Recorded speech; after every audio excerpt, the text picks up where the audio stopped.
Welcome to the Roots and Branches JJC Alumni Podcast.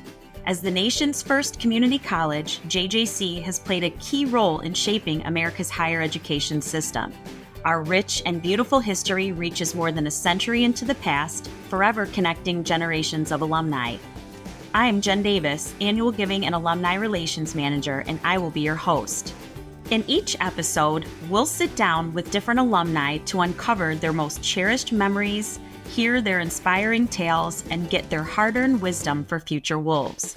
So, if you're ready, let's dive into the roots of our rich history and branch out into the stories that define us on this episode of the Roots and Branches JJC Alumni Podcast. Welcome, everyone, and happy National Nurses Month. You know, the beauty of having such a thriving nursing department here at JJC is that we have no shortage of amazing nursing students, nursing alumni, and nursing instructors to help us celebrate this month.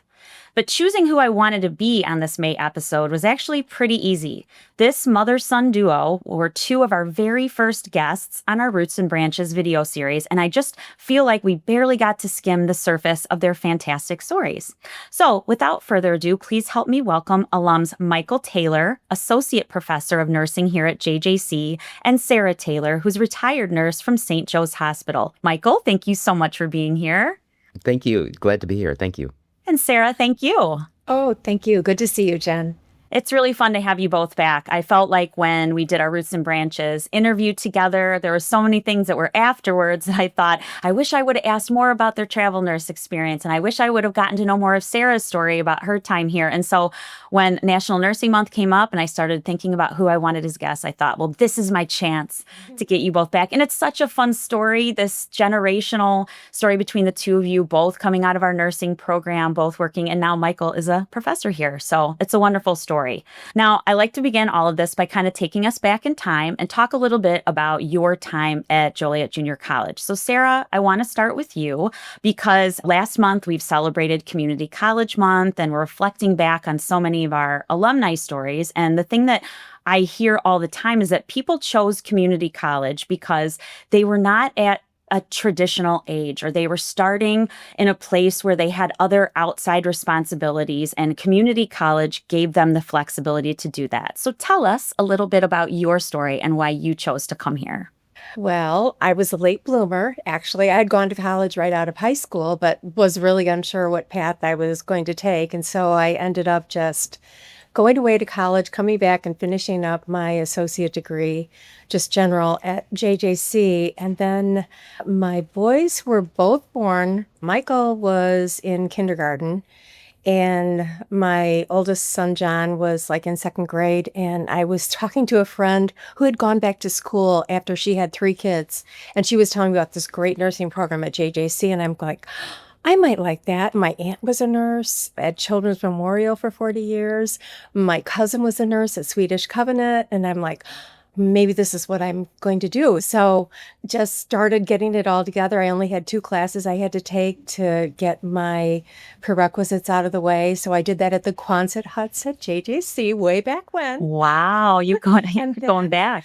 Yeah, and then started the nursing program right after. I mean, it only took me 1 semester to get nutrition and microbiology out of the way, and then I was ready to start. So, yeah, and it was just a great experience. I mean, it was really difficult having the kids and everything, but both sets of grandparents were still here, and they could help out a lot. And so that was like a big plus for me.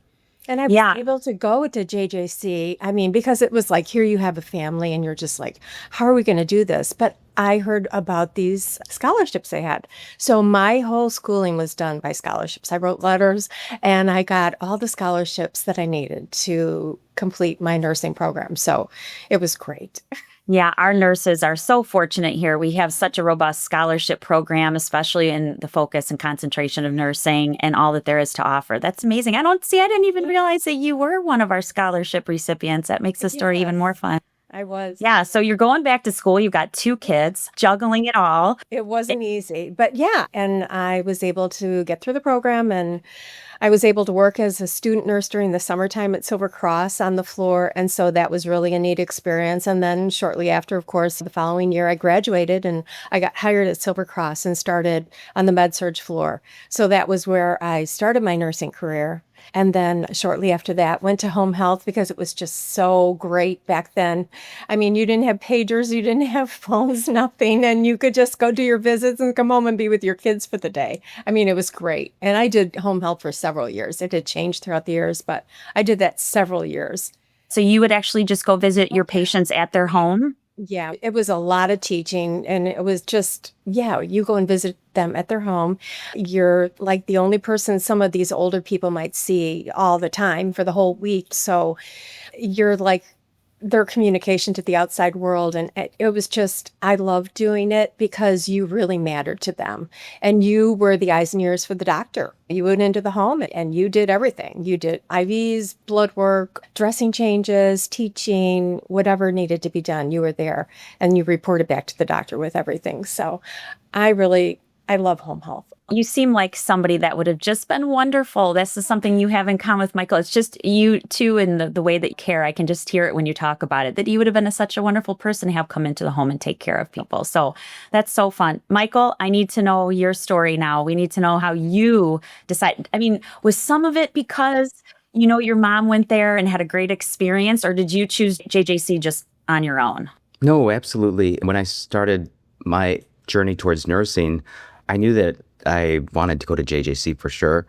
It's where I had kind of started my college experience early on. And so having had that experience in advance, and then I think I really only considered JJC as like the place to go because in the community, it's just well recognized as the place to get nursing education. Within our community, our care partners recognize JJC nursing students as just excelling in clinical proficiency. But also, my mom growing up, I saw her as a role model for what I would like to become. I initially started out in massage therapy and other alternative medicine-focused tracks, and I worked in a multidisciplinary clinic, which had chiropractic care, physical therapy, and then the medical side of things. And I was always drawn to the more medical side of things. And I worked with a physician who became my mentor then. And I just never really saw how I would go back to school as an adult learner to pursue nursing just because life gets in the way. Like you have bills now and you're working full time and different things like that. But then actually I ran into one of the JJC counselors, academic advisors, and just by happen chance, and she had started a dialogue that was led to me saying like, oh, I'd always wanted to be a nurse. I just don't know how I ever do that now. And she's like, oh, you just start. And I hadn't really considered it like that before. And she actually brought me, this is when the applications were paper. She brought me a paper application for the college and I just started. And it was like such a simple statement, but it had such a profound impact on me that it started my journey. And so then I took my prerequisites and then that started my track towards becoming a nurse through JJC. Yeah, and that's really something that's unique and special about community college because you just start. There isn't this intense application process and waiting to see if you're accepted and what's the tuition going to be and what's this, what's that. I mean, you get to just start. And so I love when you share that part of your story.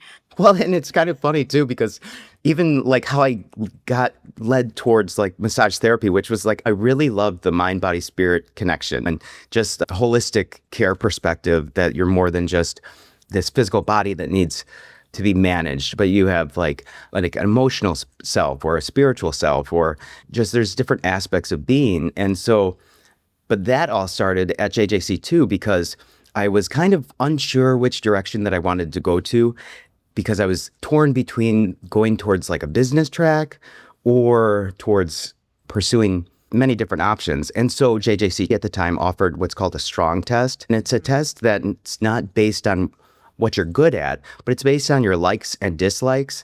And it matches your information up with professionals who have similar likes and dislikes that also have a high level of satisfaction in their job. And so I worked with an academic advisor who went through the report with me, and it said that I would like appreciate anything in art or in medicine. And she's like, have you ever considered alternative medicine, like massage therapy? And really within the next month, I was signed up for massage therapy. So, and at the time, Joliet Junior College had a massage therapy program. So I was able to transfer my credits into JJC for all the massage training that was with one of our institutional partnerships. And then at some point, though, you decided you wanted to move away from that and you wanted to go into nursing. Yeah, absolutely. And it was a great lead up because it helped to reaffirm that nursing was the track that I wanted to pursue. Because even as a young adult, I didn't really see how I would like enter into the field of nursing. As a male, there's a lot of stigma, and this was around the early 2000s, late 1990s. And even at that time, you have different like societal pressures and things like that. I had an internal desire to become a nurse. I had these like other kind of social pressures that I was at the time. I didn't see a way of managing those things, or I didn't see a path towards that. So it was a great bridge for me. And I think it was just part of my own like life journey to get there. And Sarah, I know that when we met in our like last interview, you had mentioned that you definitely inspired him and you gave him guidance, but you were letting him sort of discover for himself where he wanted to be. But did it secretly make you kind of happy when he said, okay, Mom, I'm going to go this direction? Oh my gosh, I can't believe this is happening. But I was so supportive. And it just was thrilling to know that he was going to go into nursing too. And you have that neat connection where, Michael, you're in your clinicals, right? And you actually got paired with your mom? Is that what you guys you got to observe her? I'm sorry if I got that wrong. No, it was such a stellar experience because it was something that I didn't anticipate, but my clinical group had a rotation on the same unit that my mom was working in med surg. And my instructor paired me with my mom as a nurse because I think that she recognized that this would be just such a great opportunity. And it was such a great opportunity. Now, like when my mom was home health nursing, this is like back in the day, I remember sometimes we would be out doing some activity or something, and there would be some kind of urgent patient need. And so we would stop the activity to go manage this thing. So I'm waiting in the car, but I remember like all these different things of seeing her like attentiveness to responding to the patient's needs or something like that. But then to now in the nursing program, get to see her and shadow her on the unit was just like outstanding, because I don't know if you have seen like the pace that nurses walk, but you walk fast. I paid attention. Oh my gosh. If you're ever in the hospital setting, you'll see that there is a pace, and it's fast because you have so many different like demands of patients. Sure. When I say demands of patients, I mean patient needs that need to be met, and you're managing the care and you're just moving right throughout the day. And It's all the time. Yeah. And so it was just neat to shadow my mom. I got to see some of the best nursing that I have witnessed in my whole career.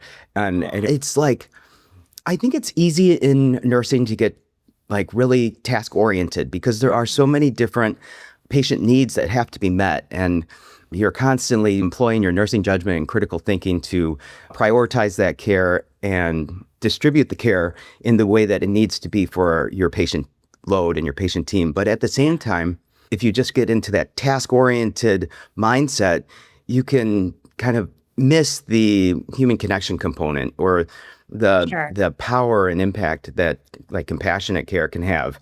And my mom was like so just attentive to like the person, like as far as even walking to the room with a smile and how are you doing and calming the patient or addressing their concerns. So she was doing all of those like high level critical skills that were needed for the patient's care progression.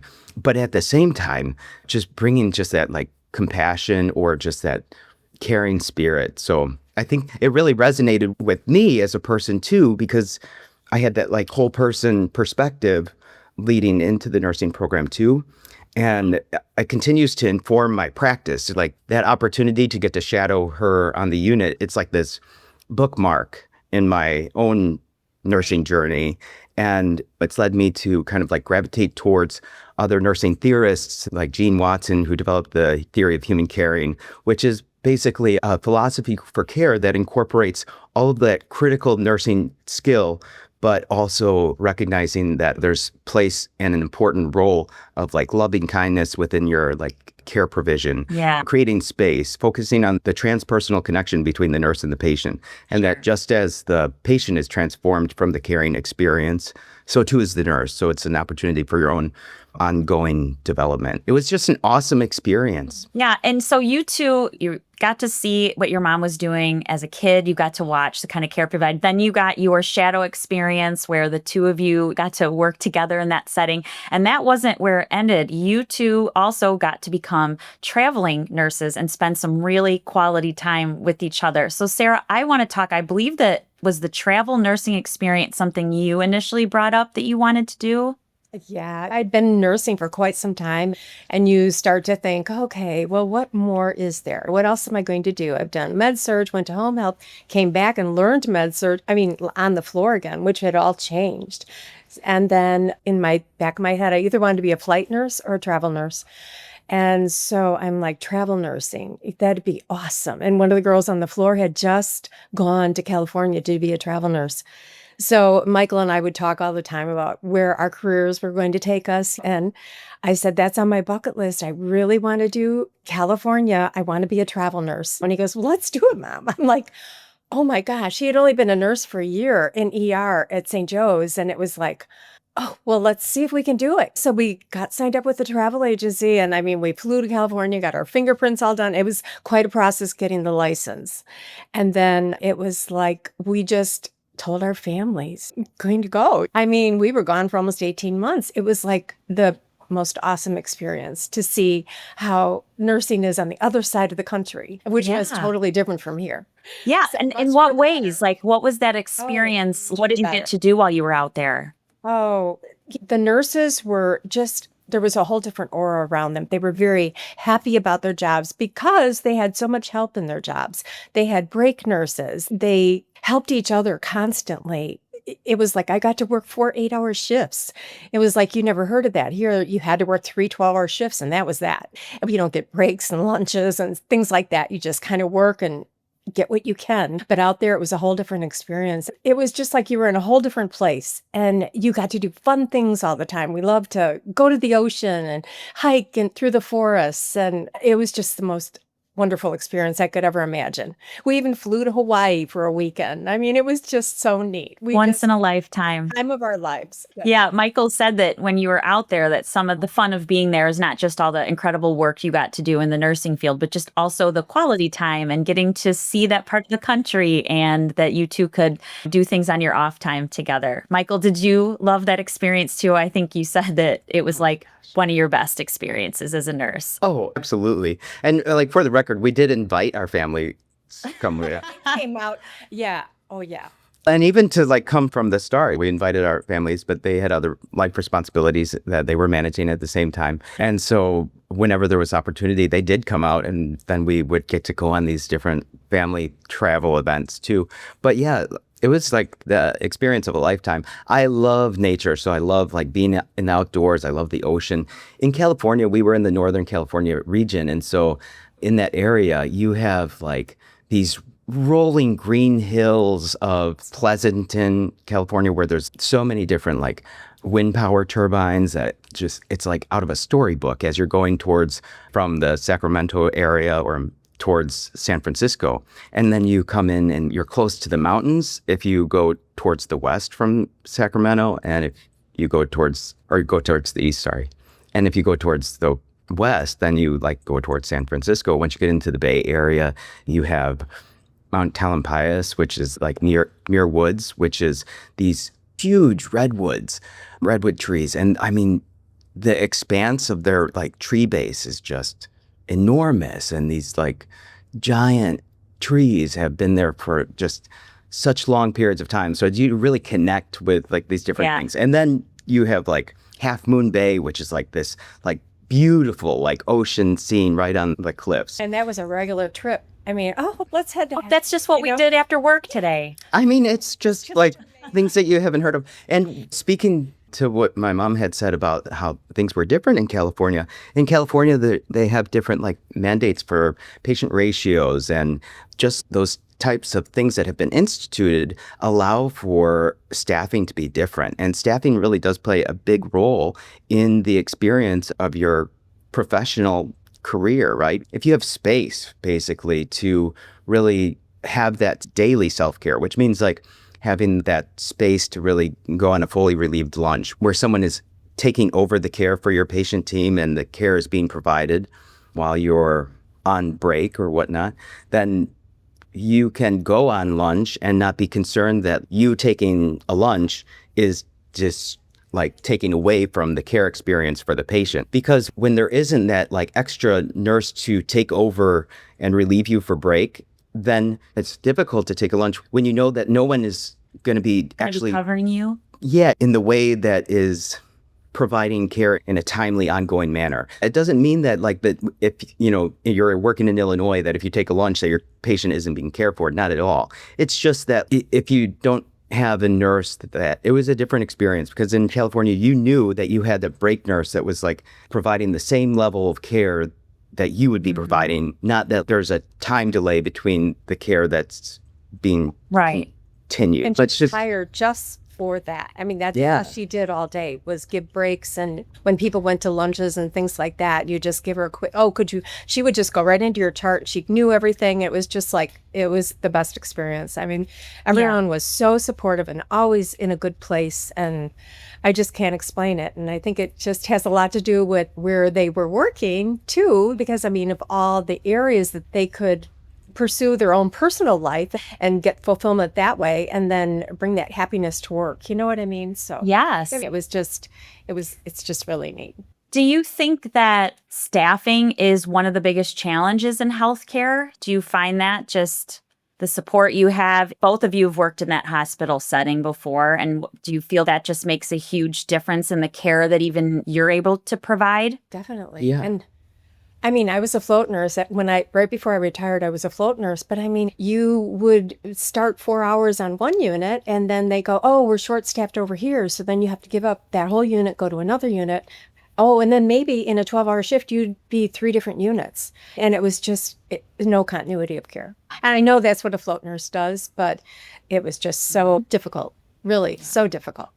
Well, yeah, absolutely. Because when you're caring for patients at like the appropriate staffing nurse to patient ratio, then you're able to provide care provision at that acuity of care. Each department or each unit of nursing has nurse to patient ratio that's appropriate for the level of care that's needed for patients in that area.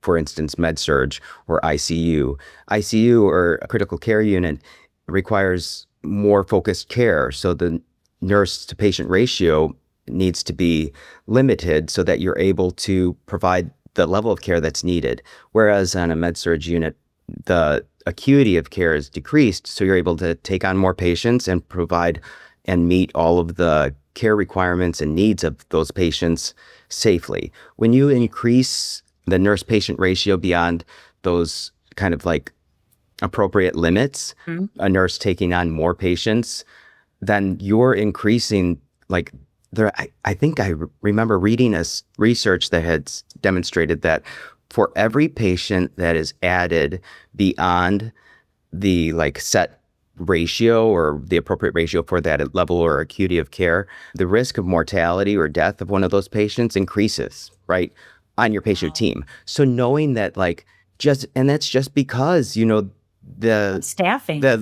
Staffing issues. And so which is also like shocking, right? When you think about that, like for instance, within nursing and within all of healthcare, it's all evidence-based practice, right? So all of our protocols are based on what we know at this time, right? The body of nursing knowledge is continually increasing as we advance in healthcare. But like there are things like we have like sepsis protocols and things like that. So it's something that really needs to be recognized early on. On the med-surg unit, if you have appropriate staffing, then you're able to catch those things as they're developing. But if you have like 3 extra patients beyond what is appropriate for that level of care, there's no possible way to give the same level of care that you would when there's the appropriate staffing ratio for that level of acuity. These are true concerns. And when I brought up staffing, I know that in things I read and in other nurses that I speak to, staffing does tend to be one of the most difficult aspects right now in healthcare. And we are still post-pandemic in a healthcare and teacher crisis. Yeah, staffing is a very big issue, and we constantly need to continue to address that because it leads to patient safety concerns when you exceed the nurse to patient ratio. And so when you increase that patient load on the nurse, it puts all of the patients on that team at an increased risk for decreased quality of care or even sometimes death. So we need to definitely continue that as a conversation to address those issues that are definitely present in the nursing profession and in healthcare across the nation, really. Thank you for explaining that, Michael. I mean, so these are the things that there are concerns. These are still problems. We're figuring out staffing. We're in a post-pandemic world where we are still in a shortage of nurses and teachers. And May being National Nurses Month, National Teaching Month, I do want to highlight you, Michael, because you left the hospital and you decided that you wanted to come back here to JJC and actually teach this next generation of nurses. And you having this passion for nursing and what you do and patient care, that's all now translating to the next workforce. You're training the next nurses that are going to take over for us. And one thing that you're doing here at JJC as a professor that I absolutely love, early on in our interview today, you talked about how you were reluctant to get into the nursing field because it's primarily female dominated. There aren't a lot of male nurses, or there weren't, but you are changing that. And you're even changing that here at JJC. You have brought to our campus the talk about AAMN. Yes. So actually, that really informed my desire to kind of address that in our own community. And in association with Dr. Santiago, we worked together to have developed that with our department.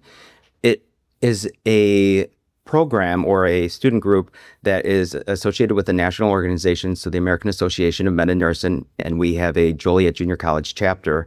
And amazing. And nationally, the male representation in nursing is about 13%, but within our college, we've seen those numbers increase to now, I believe we're at like 18% representation. So that's really important. Wow. because Very impressive. because with our community members, sometimes patients feel more comfortable in seeking out care if they see themselves reflected in their care provider. And in another sense, too, when young adults are thinking about what career they want to go into or what profession they want to go into, there needs to be support for those students or those Absolutely. emerging adults to see themselves reflected in the people that they want to become. When they are able to identify someone that they see themselves as, right, then that gives them basically an anchor of what they can become for themselves. And that helps to also overcome like other kinds of like barriers. I've known of students that there wasn't family support because of like different perspectives that nursing is a female profession or different things like that. They would have to change into their scrubs in their vehicle. Like they would have to leave the house in street clothes and then change into their nursing uniform outside of the home because they couldn't let their family know that they were becoming a nurse. So these types of student support programs like the JJC AAMN helps to really, which is a student group that's open to all students, right? Because we have... Yes, anybody can join. Yes, absolutely. Mm-hmm. And basically, all students are welcome in our group, and it is not dependent on someone's identified gender. And we just have a group that supports one another, and they are able to find like their own network of support. We also focus on things that help to address academic needs. So we have academic support system. We do goal setting. That's great. And also sometimes that addresses a vulnerable population of students that may otherwise not have that outside support, and they do through the college. Great. Sarah, did you notice a shift, like even towards the end of your career? Did you finally start to notice more diversity in the workforce in nursing? Oh, yeah, definitely. When I first started, I mean, there was only 2 males in my graduating class from JJC. And then throughout my career, you would see it gradually pick up a little bit more and a little bit more. Even in home health, we had 1 male nurse. I mean, it was like 1 male nurse, but it did gradually pick up. And That stigma of like, oh, I don't want a male nurse. I think that's gradually shifted over. Finally, towards the end of my career, I saw that too. Yes. Yeah. And that is definitely changing because of people like Michael, because of AAMN, and because of that work that continually gets done on college campuses. That's changing. It's changing the workforce. And Michael, the work you're doing, you've been nationally recognized, correct? How many years in a row? 3 years now in a row, because of like the great efforts of our department and the students that comprise our nursing program. They just have really embraced the opportunity to take this and help it to grow, that perspective of just as the patient is transformed by the nurse patient experience, so too is the nurse. Like just as the student has an opportunity for transformation by student involvement in these support groups such as JJC AAMN, so too has the group and community benefited, because now students are really engaged in the community. We have actively each semester participate in these community outreach activities, such as working with Hands of Hope for food distribution to families that are in need for support. Yeah, you guys do wonderful volunteer work. They also have helped to provide like informational sessions about what nursing is and joining the profession to emerging young adults, like with our high school students that come to get information. They participate in Discover JJC to help current students of JJC or those that are prospective students to learn more about the program and things like that. So it's just become a real excellent opportunity. And because of those things, then our national organization, the American Association of Men in Nursing, has identified JJC as a best school for men in nursing. And we've received that award for 3 years now in a row. Well deserved. Sarah, so at the end of all of these episodes, I always like to ask for advice for future wolves. And since you went through our program, you've gone through a really successful, wonderful nursing career. You've now watched your son continue on and do really amazing things. So you've seen this from all perspectives. I'd like for you to share just a piece of advice for any student wanting to get started at JJC. It could be nursing specific or not. Just what's your advice for future students? Well, I would say never ever, because in a million years, I would have never dreamed that all of this was going to happen in my lifetime. But always pursue those dreams. Any dream, however big it is, you can get that dream. I mean, it can come true. And don't let anything stand in your way. JJC is just so supportive for all of their students and staff. I know that too. But I mean, they are so supportive of all their students and help them any way they can to make this a more pleasurable experience, an easier experience. Just financially, anything is attainable when you go to JJC. It's just one of the best schools that, I mean, I can't say enough for it. And nurses that come out of JJC, like I said before in the Roots and Branches episode, that people are so confident when they have a nurse that graduated from JJC with their nursing degree because they're so thorough. They know all the ropes. It's just, they feel so confident. So always pursue it. Fantastic. It's great advice. And we have a wonderful reputation, and it's because of alums who come through the program and obviously the wonderful staff and professors that we have. So thank you both so much for joining me during Nurse Appreciation Month. You are appreciated. I loved everything that you got to share about your journeys to get there, some of the wonderful aspects of the job, some of the more challenging aspects of the job. But I think one thing is clear is that JJC is the perfect place to start that nursing career. So if you are a student, or if you're listening for a student you think might be interested, you can find out more about our wonderful nursing program, including our AAMN program, by visiting jjc.edu/nursing. Thank you both so much for being here today. Oh, thank you so much, Jen, for having us. It's been a real pleasure. Thank you, Jen. It's been a pleasure. Thank you. And to all of our listeners, be sure to thank a nurse in your life this month. And we'll see you on the next episode. Thank you for joining us for this episode of Roots and Branches JJC Alumni Podcast. For more episodes, information, foundation events, and ways to give or get involved, visit jjc.edu/alumni.